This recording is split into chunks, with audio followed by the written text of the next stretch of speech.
The day is finally here.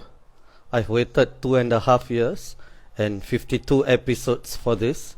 So welcome to episode 53 of Teh Tarik with Walid, and today we will have Nicole Seah on our show, and she is, of course, as many of you would know, she's my favorite politician, and she is someone I have admired since 2011. So I am extremely delighted and humbled that she has accepted this invitation.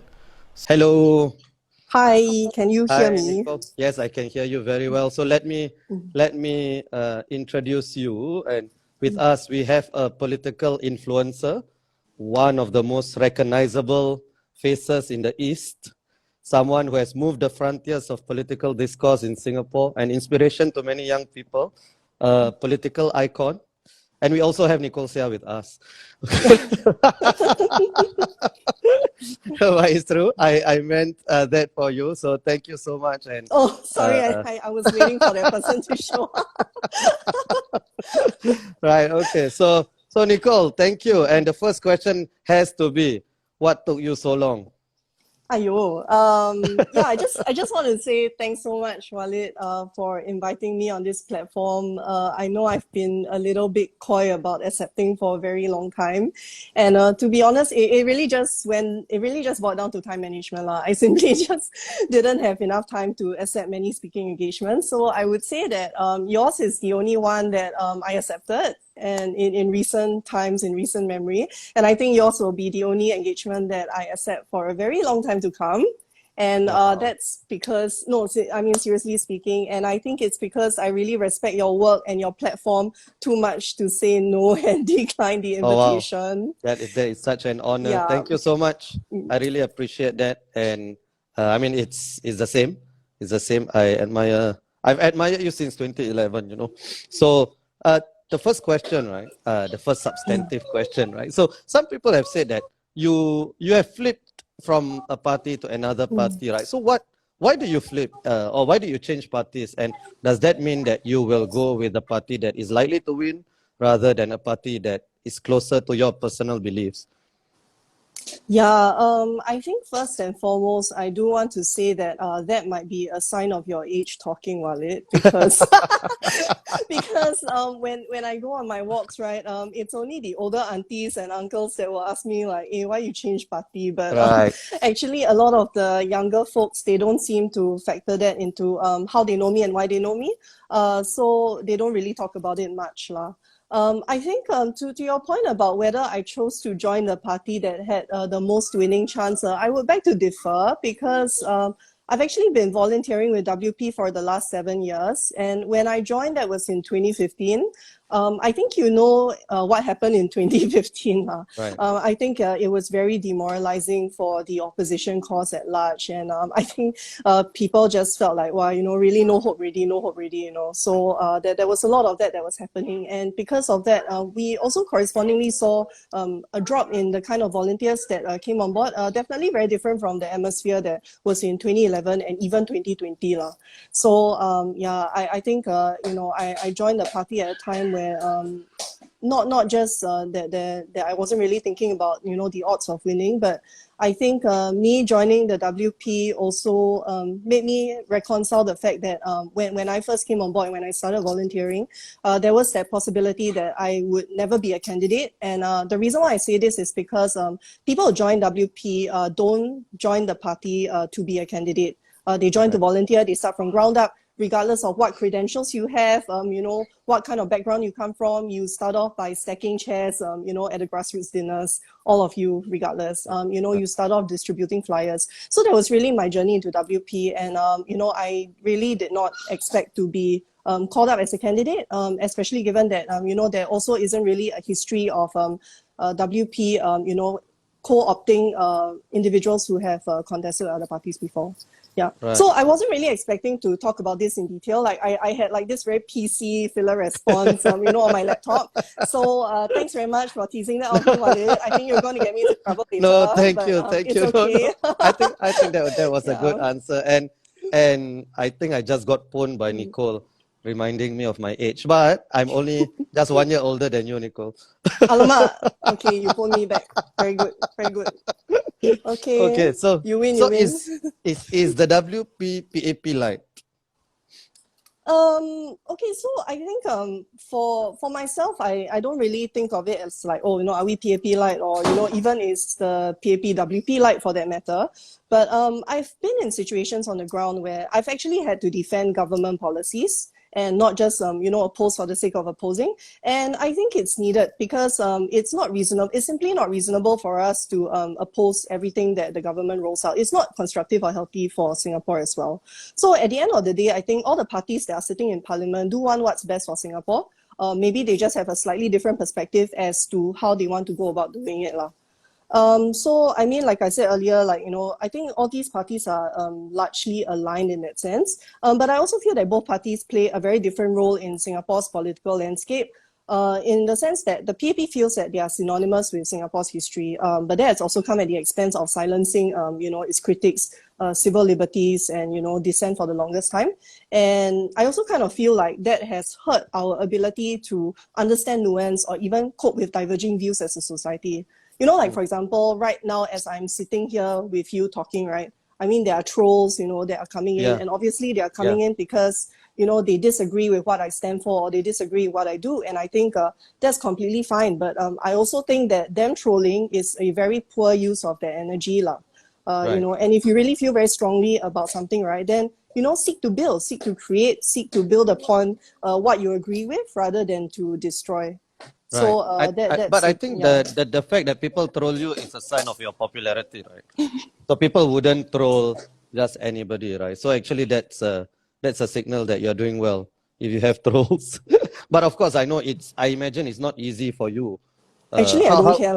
Oh, really? I don't think it's difficult. I mean, if you asked me 10 years ago when I was much younger, definitely I'll be affected by it to some extent. I would be thinking like, I better watch what I say, But nowadays, I just really don't care anymore. I just think, oh my goodness, like if this person is going to spend time like trying to tear me down, then they're just very sad, They just have very sad lives, and it is. Yeah, a lot of the these vibe trolls, check they not do there, live sad lives. basically. They do, Yeah. they do live sad lives. Yeah. So let's move on to something that you would that is close to your heart, right? As the youth wing head of the WP, right? So I have a few questions on this. So the first one, the elephant in the room, the Raisa Khan issue, and I don't want to discuss the issue per se because there's an ongoing police investigation and there will be a court hearing probably. So I don't want to discuss that. What I want to ask is, do you think that incident hurt the cause of young people joining politics? And do you think WP itself will be scarred such that they will not get, if they get a young candidate, it will be a youngish candidate like you and not a young candidate like Raisa? Wait. So what do you mean by what do you mean by youngish versus young versus? I feel like so you're talking on young the is like 20 spectrum plus, here. right? 20 plus. So I think so 20 plus years old. Do you think the WP is cut by that, or the opposition parties will be cut by that because maybe there's a lack of maturity or something? To be honest, I don't feel that young people are so easily deterred. If you tell, and we have so many young people here in this chat right now, right? I'm thinking a lot of your fans. Yeah, look at the comments. And your fans, your loyalists who have been around for a very long time. But I feel, and this, people can disagree, or agree with me in the comments. I don't believe that young people are so easily deterred. If a young person really wants to do something, right, and you tell them not to do it, all the more they're going to do it. Right. So I think same goes for politics as well. It's just because, they came down really hard on this one person doesn't mean that it's going to put people off in general. I think people are very aware that, there are larger issues at play regardless of how old or how young you are, that the moment you enter opposition politics, then, there is a heightened level of scrutiny, and there is really like a lot that you're putting at stake and at risk when you stand up there as an opposition candidate versus if you were a PAP person. Yeah. Can you elaborate more on that? Wow. Okay. I mean, generally, I do feel that the PAP MPs and ministers, yes, with social media, they do get their fair share of trolling. But you can also see that, they've really upped their TikTok game. It's very obvious that, they have like huge, like, PR efforts that are behind them, professionals. They have sustained efforts where, they can produce content, they can work with influencers on a paid basis. And they're able to produce, like, make the time to, like, produce and even ideate TikTok content. I don't believe that the ministers themselves are so free to ideate TikTok content. And given how high involvement the platform is, I am very confident that there is a team behind them that is supporting all of these efforts. I mean, take a look at if you were to attend, say, a PAP engagement on a weekend, for example. We have done similar programs in the past for like our unit GRC, right? Like, for example, if there is a HIP that's going on, we set up that exhibition and, it's all our volunteers who are just standing there and, we're just like, trying to educate the residents and all.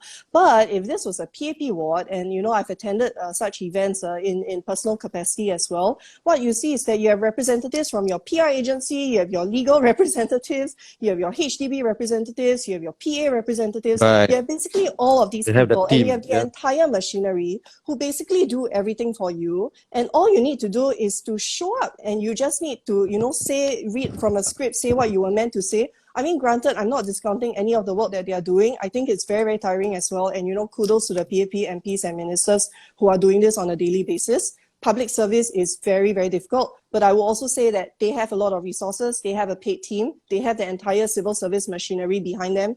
We do not. And that's the challenge that we face fundamentally. So because of that, right, then that puts us in a position where we are just a lot more exposed and, a lot can go wrong. And, a lot of it is really like our own sensing on the ground of like, what we think we need to do, how do we think we need to shift, and how do we need to act in that particular moment. Right. Thank you. That was an excellent answer. So I just want to read a few comments. So Megan said that Walid is rapping WP Blue. No, this is coincidental. Don't look too much. Don't look into this. Then the quality of content for TikTok. And yes, I don't know whether you saw this, Nicole, Sun Schwelling's latest TikTok video. I think some PAP MPs or some MPs in general or politicians should just stay off TikTok. And while I think definitely it will help reach out to younger voters, I think it's also condescending to younger people, thinking that if you have a good TikTok game, then you're going to get the votes of the young people, right? I mean, the Malaysian election, the three most popular online personalities, Khairi Jamaluddin lost, Nurul Izzah lost, Syed Saddiq barely won. And he is more popular than anybody else. So voters definitely look, I mean, just because you go viral doesn't mean people are going to vote for you, right? Yeah. I mean, that was absolutely spot on. I mean, that was so personally for me, I haven't really had the time to follow the Malaysian elections very closely, apart from what my Malaysian counterparts have been talking to me about.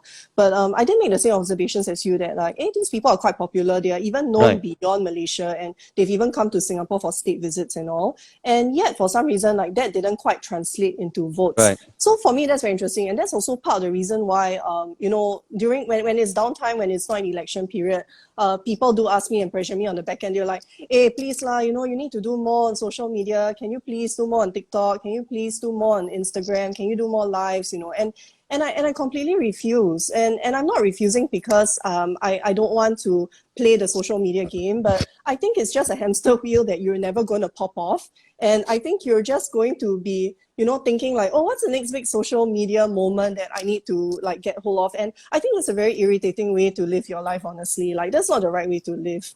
I think usually like on a daily basis, I don't even think about social media. I kind of just use social media as my report card just to update everyone on like, the walkabouts that I've been doing. And I kind of suspect that, people are getting a bit bored of that because like my numbers are dropping lah. But I mean, it's fine because it's a low period anyway. But it's literally like, picture walkabout, like, well, I spoke to this resident, and it's just like, I mean, that's just me lah, I'm not going to sit around ideating because I don't think that's going to shift the needle at the end of the day. And I think that, we are not influencers first and foremost, we are politicians. And I think we really need to take note of that. Yes, there is an element of online engagement that needs to be done, but I think that is just a very small component and we should not overemphasize that too much. I think we should put that on a mark. We are not influencers, we are politicians. And I think a lot of politicians are losing sight of that.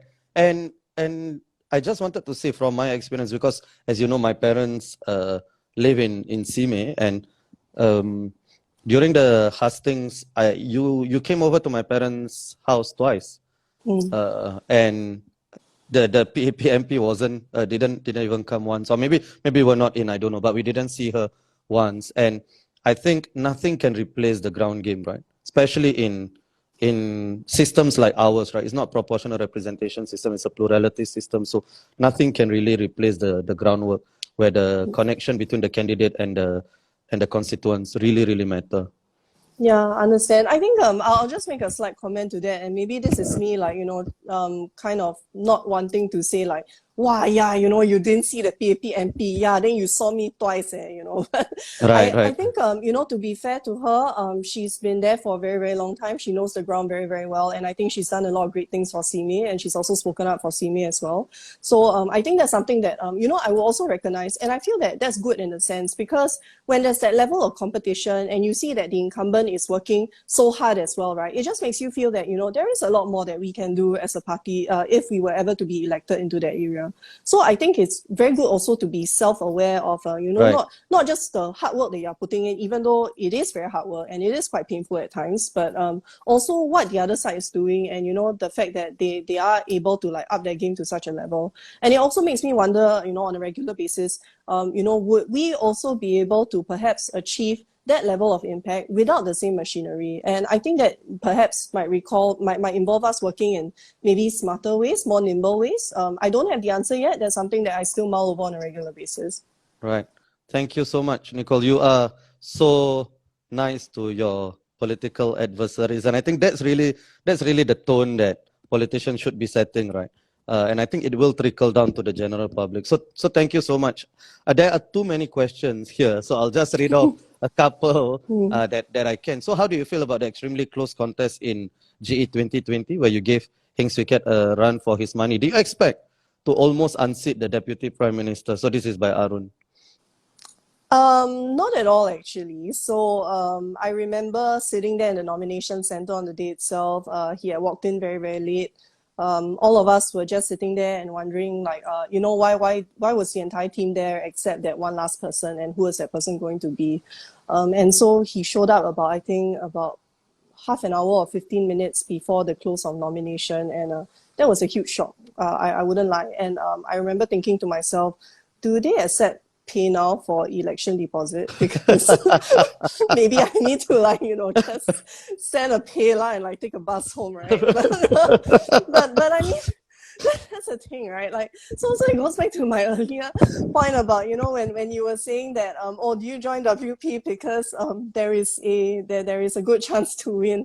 Obviously, that was an instance where we thought that we had almost no chance to win, and yet we still had to make the decision to stand very firm there and decide that we were going to put up a good fight regardless, because I think it wouldn't be fair to the previous WP teams that had already contested there. Like, Leon has such a strong presence there, as you all would know.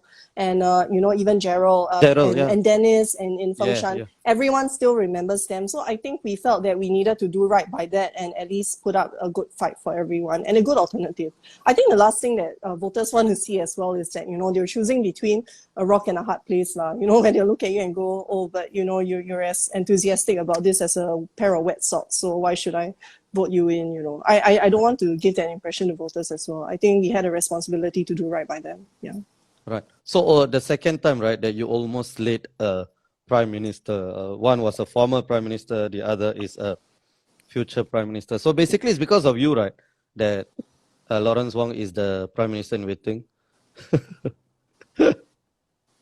I mean, a lot can happen in politics, lah. So it's quite an unpredictable game. I wouldn't say that it was me that led to it. Definitely, I think DPM Wong has had a very stellar track record of being a very key political communicator during the COVID crisis. So that definitely would have scored him a lot of street cred in his own right to be the clear front runner. Okay. Yeah, but I wouldn't dare to like see myself as a PM slayer. I mean, in the first place, I didn't even like actively go out to say that, I'm going to be pitted against like this person. So I think that would be hubris, and it would be quite arrogant of me to do so lah. Yeah. Wonderful. Now, so there is a question by Kate. What would a WP government do differently? To be honest, I don't think we have thought that far yet. I know that a lot of opposition parties come in saying that we want to come in, we want to be an alternative government to the ruling party. I think honestly, that's putting the cart before the horse. I have learned in politics, and one key takeaway that I've had is that you can't have just the big ideas. You can't just have that vision and strategy. You need to be able to do the small things well as well. So I think for us, an immediate step is to really deny the PAP government of a supermajority so that they cannot easily make changes to the constitution, without that public scrutiny. And I think in that medium term, that goal is to really hit 1/3 of the seats in parliament. I don't think we are ready to talk about WP government yet. Right. Okay. Thank you. Thank you for that honesty.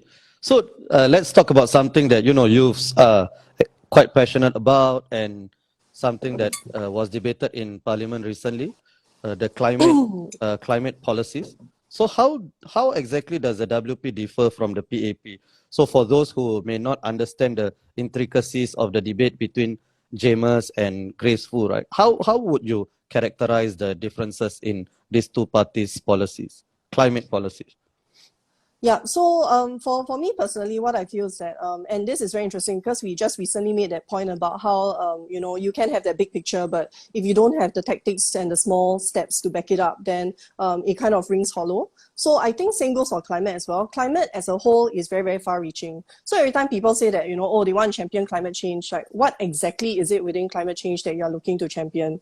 And I think that what we need to see with regards to climate policies is the tactics that would impact people the most. So, for example, you can always come out with this very broad KPI and say this is what we intend to do, this is what we intend to achieve for Singapore. But then there's always that question of so what? So, how does that affect me as an individual? And I feel that at present, a lot of these questions are not really fully addressed in a very transparent way. And there isn't really a certain framework or principles in mind that are made open to public consultation, at least not to my knowledge. So for example, right, you can see that there are certain KPIs like net zero by 2050 or 1 million trees by 2030. And I always feel that the devil is in the details. So I found it personally very ironic, and this is something that disturbed me quite a fair bit, when in that same year, or rather in the same time frame, right, when we were talking about 1 million trees by 2030, then we suddenly witnessed instances of deforestation in Pasir Ris, in Kranji, and we were having that big debacle about Dover Forest as well. Right. So I think that, fundamentally then, if you're just so focused on putting up hard numbers, right, then fundamentally I feel that the policymakers don't understand that there is a difference between planting a tree sapling to mark your KPI versus the kind of native biodiversity that you will enjoy from a tree that is 100 years old.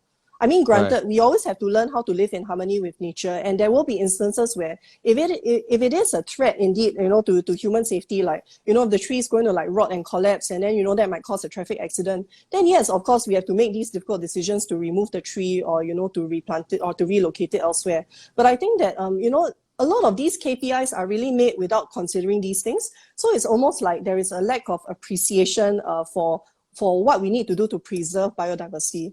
And you don't just see this with regards to deforestation as well, but even with regards to, say, HDB green towns, when they start to design that, I think the HDB design contractors themselves are not always completely aware of what it means to have that connectivity and to really imbue nature into the population without just bunching in, without just putting in a bunch of trees and just creating this very manicured kind of landscape for people to enjoy. Nature is not for people, not purely for people to enjoy. That's the byproduct. But nature has to embrace that biodiversity, and it has to embrace our native species, which has been around for much longer than we have.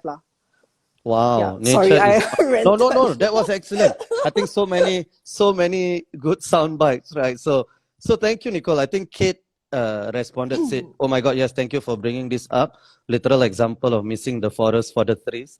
And Kate is actually a climate activist as well. She just went to COP27. And so there are a couple of comments saying that the WP has been too gentle in communicating its stance in Parliament. And even yourself, you have been very gentle in this, right? Just now when I said I didn't see my MP, and you quickly refuted me. And do you get that criticism a lot, that the WP is not hard enough, the WP is too gentle, doesn't oppose enough? To be honest, I think that's a bit like beyond my pay grade. So it's a bit difficult for me to answer like, why we are gentle. I don't think we are really that gentle enough. Like, I think we just feel the need to be very civilized in Parliament. And I think that's coming off pretty well. It's like if you're working in a company and you have to see all these colleagues day in, day out, like it's not very nice to like throw shoes at them or yell at them. Ultimately, I think if you want someone else to hear your viewpoint, you do need to communicate that in a way that is civilized and, in a way that would be palatable to them so that they would be able to take on your feedback. So I think fundamentally, that's the kind of balance that we need to draw as a political party. For a lot of parties out there, like, they do feel that, wow, you need the rebel rouse, you need to like raise a fire and brimstone. But, at the end of the day, does that level of anger achieve the same effect? I think the jury is still on that. But I would say that personally, for me, that's not my style. That's not the kind of politics that I want to build in Singapore. Yes, I've been on the receiving end of some of the unfairness that the commenters are talking about. And, that could be enough to like make me a very bitter person. Right. But I think instead I choose to like look over that and look past that and really think about, what kind of Singapore do I want to see in the longer term? And, what kind of role can I play in that? And if I can play a role, if I can contribute in my very own small way, then I'll be happy to do so. Right. Okay. Thank you so much. So there's a question here and you may choose not to answer because again, this may be beyond your pay grade. Pritam should be answering this probably. So PAP has recently taken a view on issues such as Section 377A. Does the WP have any position on this? The party leadership has convened to discuss this. It is a very personal and private discussion that we've had that will be made in due course in the proper channels. So do stay tuned for that. We will be considering all the different possibilities and avenues before we make that statement in Parliament. Okay, thank you so much. So another question by Professor Yen Chong. One current claim from the PAP is that the WP's position on GST is wasteful and do not allow replenishment of the reserves. Can you help explain the WP's position? I don't think it's fair to say that we're against public spending. I think we are definitely for public spending, and we do recognize that there is a need for this GST hike to take place sooner or later, especially with the way the cost of things have been going. But I think at the same time, we do need to recognize that that there is a time and place for everything. And one thing that was particularly shocking for me was that the government had decided to go ahead with the timing of the hike even prior, right at the beginning of the year and there was no change to that position, even though we started to see a lot of extenuating circumstances that were beyond our control. So for example, the war and, all of the interest hikes that were happening all around the world, the hyperinflation that was going on. And I think when you do that, there is already a natural inflation that arises from all of these circumstances. Right. And then when you top that off with an additional GST increase, it's really not a 1% increase that you'll be experiencing across the board. That 1% is compounded, and that the cost of things will just reach a very astronomical level. So it's something that perhaps I disagree with, but I also feel that if the government has reasons to like push this ahead, then we have heard these reasons in Parliament. The one thing that I will make a comment against, though, is that I feel that it is no point for us to delay that increase from 7 to 8% and then to 9%. I think the increase needs to take place, like a band-aid. And the reason why I say this is because what we have noticed is that a lot of business owners, merchants, suppliers, they will inevitably start to increase the price preemptively ahead of the GST increase. And like I was saying, right. It's not just 1%, it's all compounded. Right. So what happens is you're going to start increasing the price from 2022 all the way to 2023. Yeah. And then when 2023 goes up to 2024 and then it's another 1% increase, right? Yeah. You're just going to see an increase, it's not going to plateau or stabilize. It will just keep increasing all the way, perhaps even more than it was intended to increase. Because I'm pretty sure that, any sensible business owner will probably park in buffers just to make sure that, they aren't on the receiving end of some sort of like cost raising measure. Yeah. Okay. Thank you so much. I think that was an elaborate answer. So there is a comment by Zayed Reviews Live. He says that he's glad that WP chooses to be mature when it is easier not to be. And I really, that's something I've always respected about the WP. There's the MPs and even people who are not MPs like yourself always conduct themselves with so much grace, even when they are being slammed directly and sometimes personally. And I think actually the perception of being civilized, it matters a lot in the eyes of voters, right? I think voters do appreciate the fact that if you slam too much, there's gonna be consequences. Yeah. So, what is it like being in the? This is a question from Liana. What is it like being a politician in the opposition? Specifically, do you tackle issues in response to government policies more, or do you leave that to the NMPs? Sorry, I need to see that. Yeah, so I'm not sure I understand the question also, but maybe let me rephrase the question, right? So when is it better for the opposition to raise issues, and when is it better for the NMPs to raise issues? I think that's Liana's question. I think I didn't understand it earlier. I think the question about the NMPs is, is there a neutrality in position? I think, the whole NMP scheme was set up to represent certain businesses, certain industries, and certain communities within society. But I think there is also a possibility where, when you have a committee, an NMP nomination committee that is made up of primarily PAP representatives, then, eventually, are you going to elect an NMP that perhaps toes a lot more closely with the party line than with a more independent mindset? And I think that perhaps in the past, we've seen many good examples of NMPs that are neutral. I think I won't comment much on the current term because I don't really follow every single thing that they say. But I do feel that perhaps there is a possibility that sometimes the NMPs, I think that neutrality has perhaps been diluted over the years. So I think that's one. I think with regards to, do we find ourselves leaving that to the NMPs and NCMPs? NCMPs, I think right now, because the NCMPs are being represented by PSP, so we don't really, I mean, apart from maybe LO's interaction with PSP, for the party as a whole, we don't really interact with PSP on their policy position, so a lot of that is independent. I think when we tackle issues, I think that's mainly addressing the question. Sorry, not sure if I managed to I think you did. most of I think it. you did. Yeah. Okay. So I mean, there are still a lot of questions. So please continue to type them, and I'll try to address them. But I have one question of my own. So you guys have been teasing a run in Tampines, right? And so is WP going to contest in Tampines, and are you going to contest in Tampines?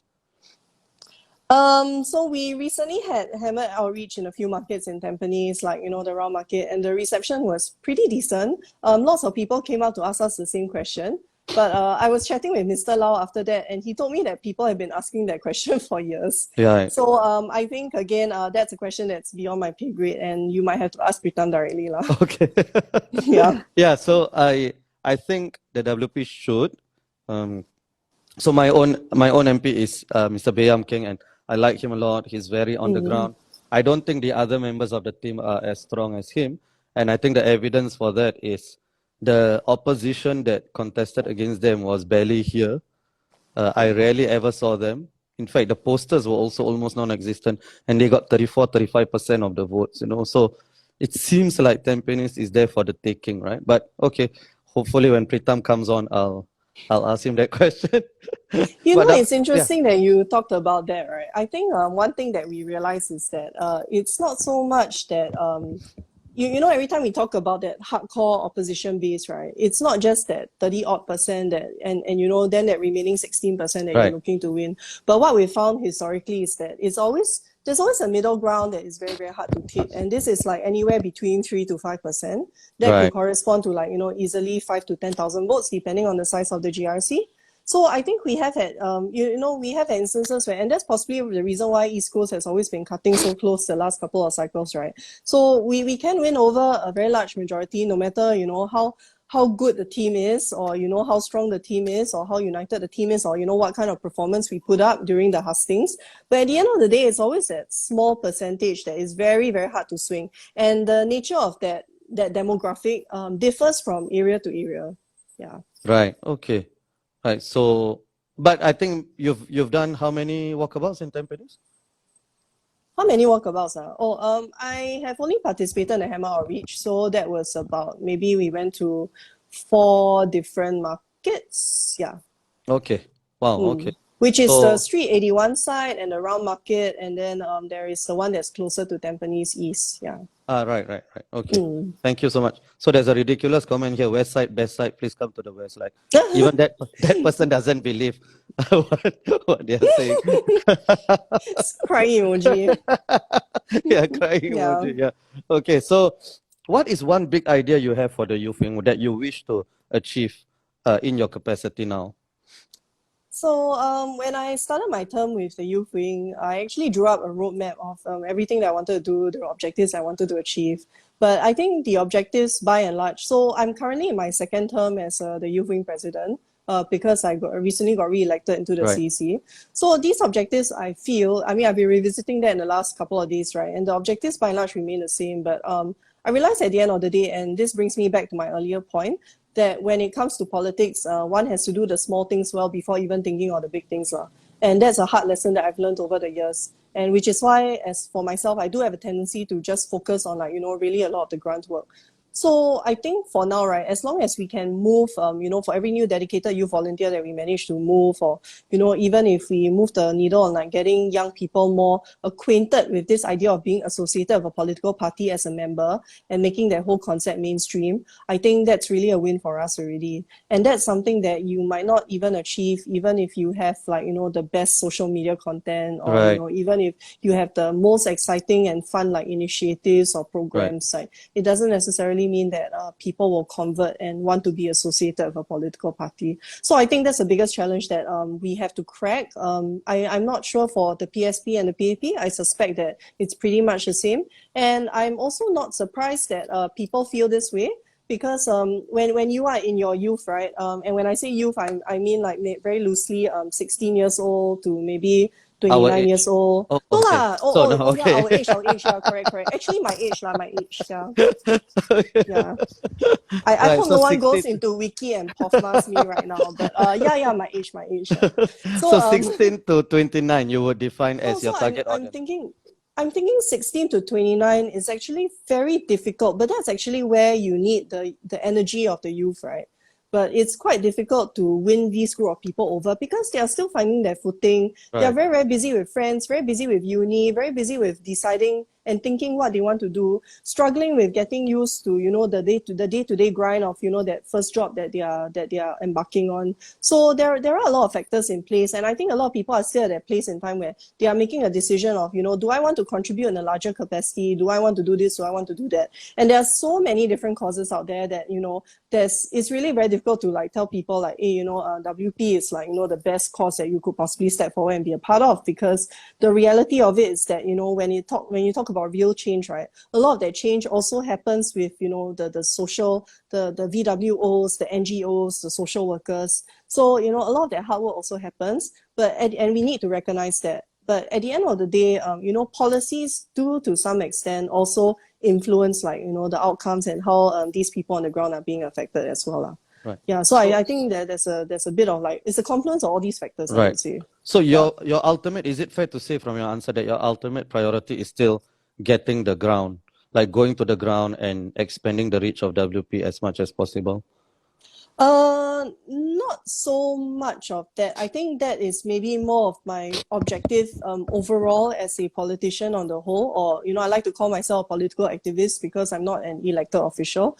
But I think with regards to the youth, it's really about converting them and making that whole idea of a political presence, or rather a political association mainstream. Yeah. Okay, so there's a question about hung parliament, and I don't think it's relevant.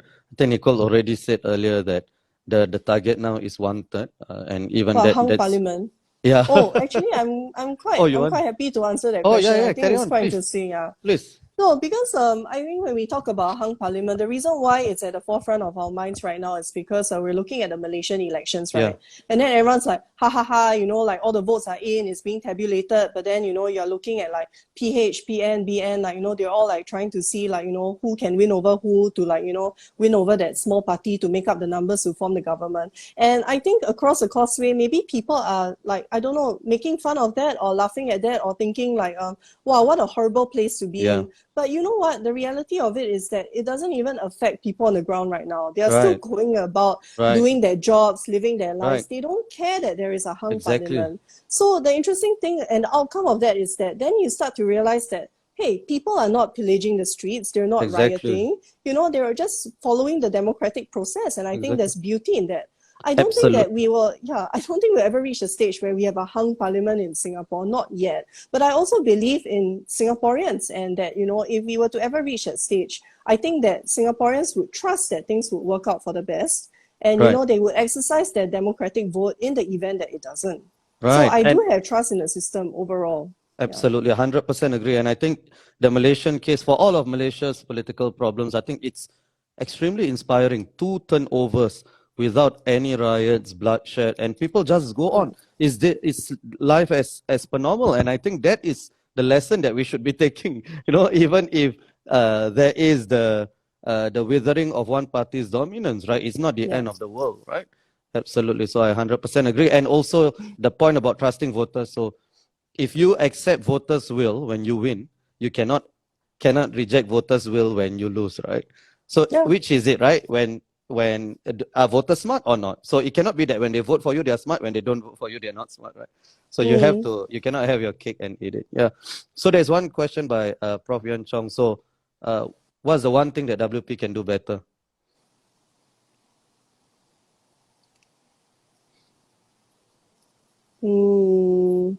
That's a good question. I think that's the first time I've been stumped in this live stream. What's the one thing WP can do better?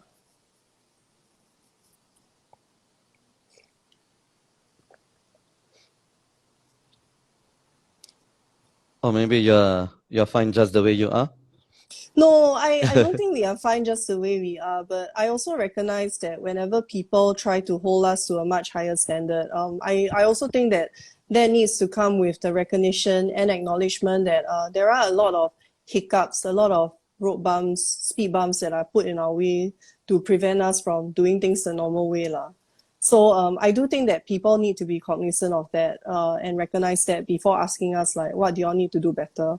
I think you know, a lot of that reminds me of, you know, whenever I go on walkabouts, not just with my current team, but even when I was walking previously, you know, with Leon in East Coast, when I was walking in a BRP.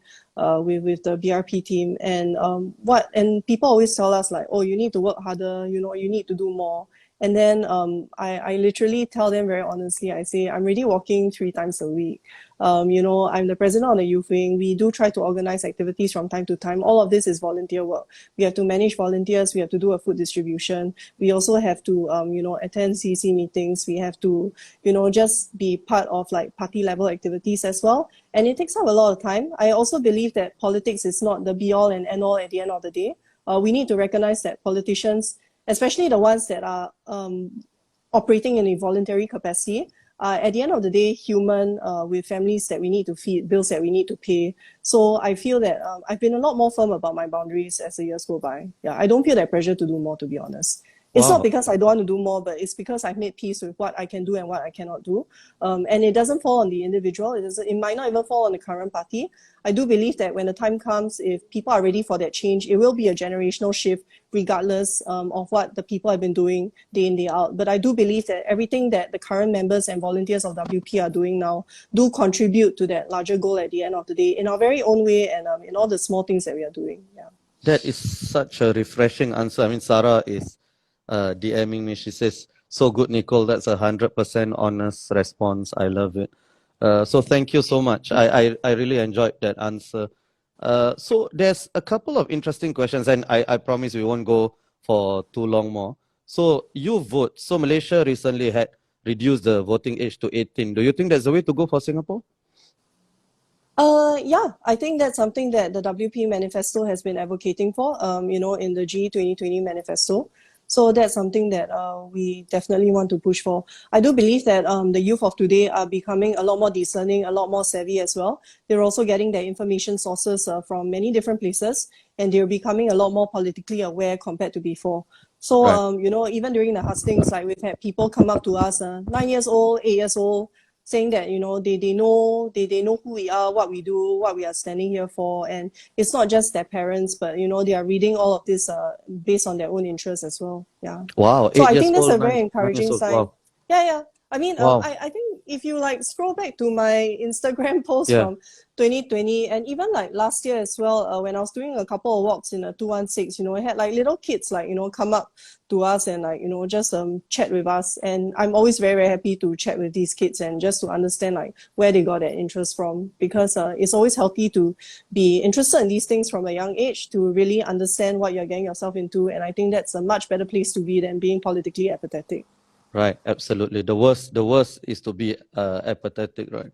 So Subra Yeah. actually mentioned it's a sidetrack, but I think the comment sorts of resonates with me. So he said Khairi Jamaluddin's response to defeat was a brilliant representation of political maturity, and I think you also in your guardedness or in your answers have displayed a lot of political maturity, right? And I don't know whether this comes with age or this is the natural predisposition of WP candidates, but it's really amazing. And I always feel that politicians, elections are bloody contests, right? By nature, elections are divisive, but you don't have to be fighting the elections for the whole 5 years, right? So you Yeah, fight it's during very the tiring. yeah, yeah, I mean, I never understand how people have, the energy to just be commenting nonstop. If I mean, don't guys, you have a day job, yeah, yeah, you yeah. you have a family you need to spend time with. Right, right, I right. mean, yes, I get being passionate about something, but I myself be the first to admit that I don't follow every single issue that unravels because I simply don't have time. Right. I'm too busy like at work. I'm too busy with my kids, and that should take priority over everything else. Politics is just noise at the end of the day. Right. And I Thank, think as politicians, like we shouldn't be taking ourselves too seriously as well. Like I think sometimes when people go up there and they say something like, there's always this assumption that, oh, it's going to be like, liquid gold or audio gold, but yeah, it yeah, doesn't yeah. have to be that way. At the end of the day, you're just another person standing on a rostrum, like talking. Right. And people might take something away from that. Maybe they don't, but I think we shouldn't take ourselves too seriously. Yeah. There are Another people who one are for the actually in mark. the trenches doing real work. Right. Another one for the mark, right? Politicians shouldn't take themselves too seriously.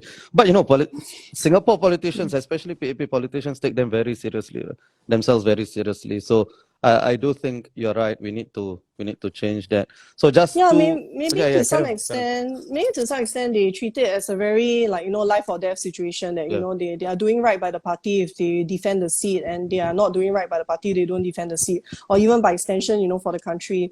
But I feel that, then that places too much emphasis on the individual to achieve Right. these outcomes. But I Right. think you need to recognize that, and even for me, it's not just me standing in East Coast, it's the entire team. You've seen at our National Day dinner that it was a huge group photo that we took. You were there, Walid, Yeah, you yeah, I were was there there. I was as there. our Yeah. guest. Yeah. Yeah. So, that there was a huge group of people, and all of these people are the ones who are making everything happen multiple times a week. It's not just me, Right. It's just Yeah. that I so happen to be the front-facing person. So I would say that, as an individual, I wouldn't place too much emphasis on myself, even if I were to be shunted out one day and someone else, younger, more energetic, were to come in and take that position, yeah, so be it, as long as the movement progresses in the right direction that we are looking towards, then I think we're in the right place. Hey, don't And I think make that's me sad healthy with for that the response. democracy of Singapore.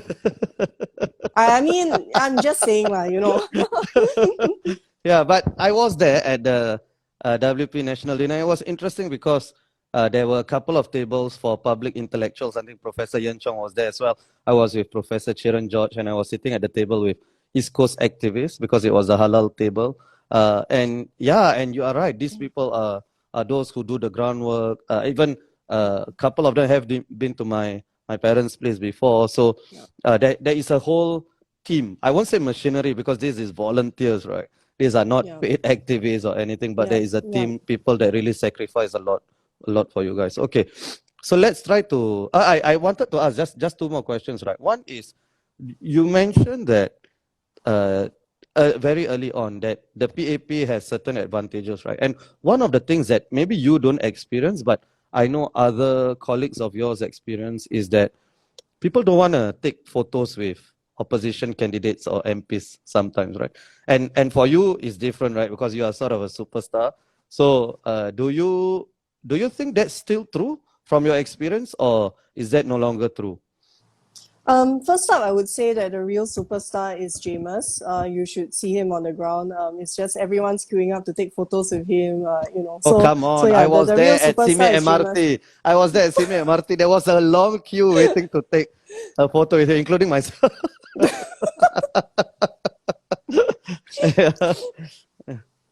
Yeah. Okay. Sorry, where were we? It's okay.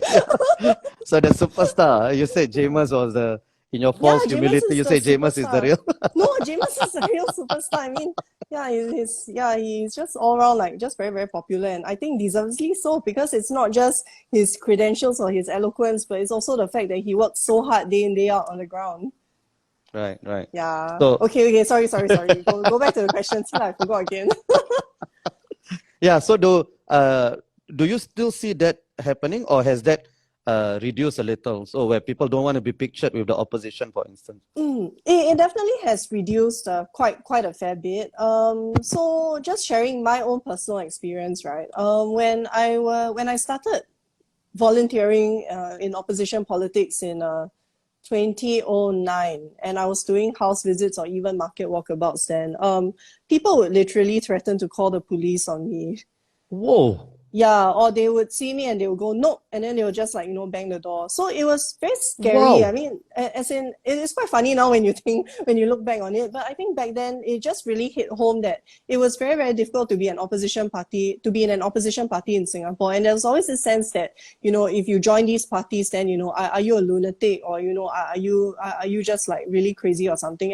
And that's a feeling that I've had to sit with, because I felt that if I felt so strongly about this, but I still wanted to be involved in this, then does that make me a lunatic, or am I crazy for doing so, like with the way people are responding to me, because they wouldn't respond to me like that elsewhere in any other setting, right? Right. So that has definitely changed so much, especially since 2020. I think these days when we walk, people are saying to us, thank you for walking, thank you for visiting us, thank you for doing the work that you do. And that kind of appreciation is just so breathtaking. And I always say to them, we never take that support for granted.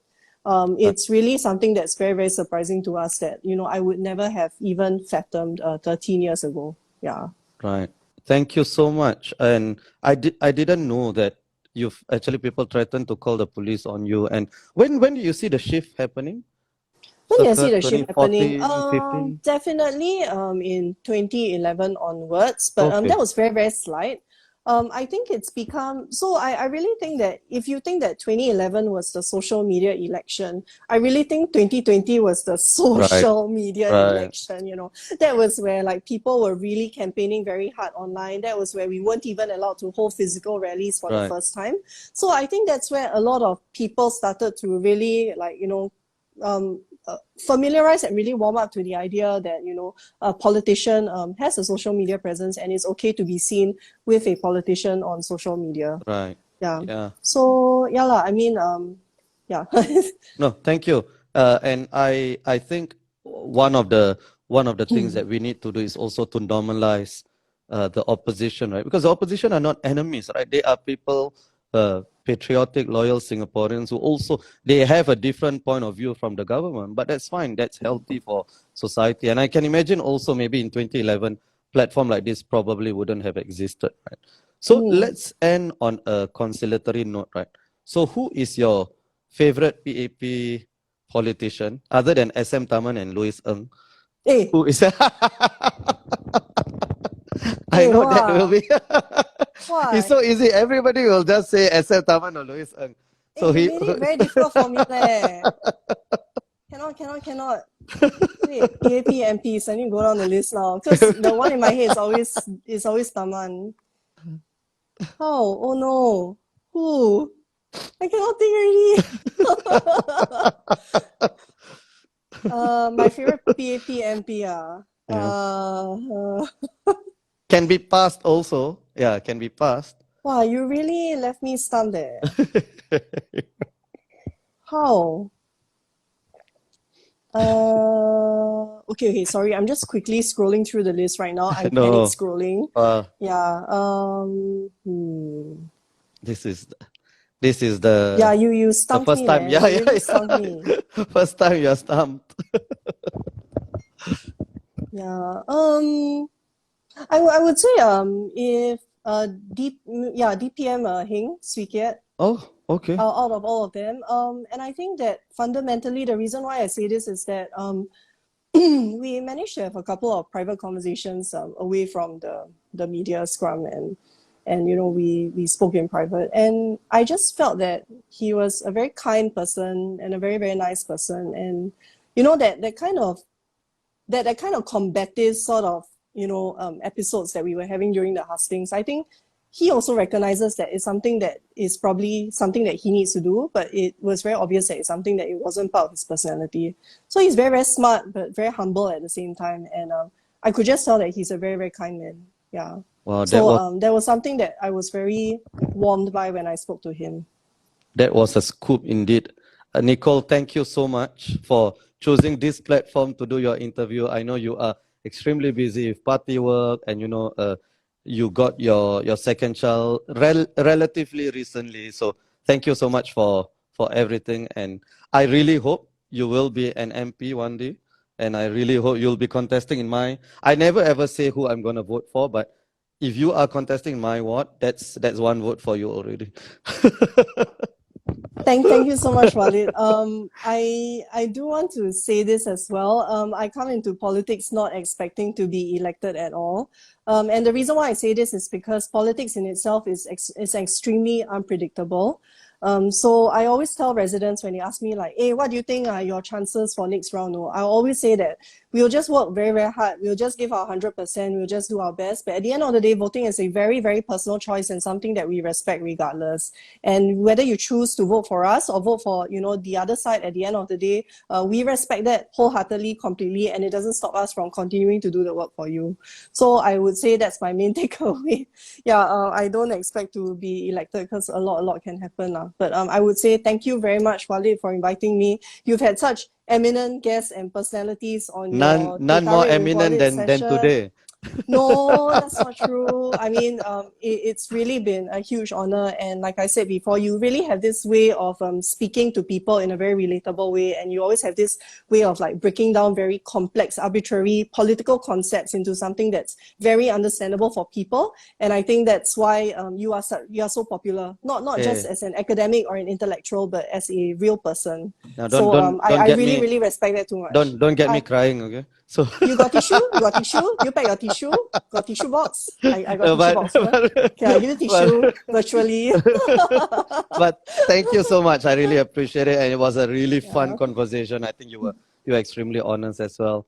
Thank you, Nicole, and good night, everyone. It was worth the wait Okay. for sure. Bye bye. Thanks so much, Walid. Good night. Bye. Bye-bye.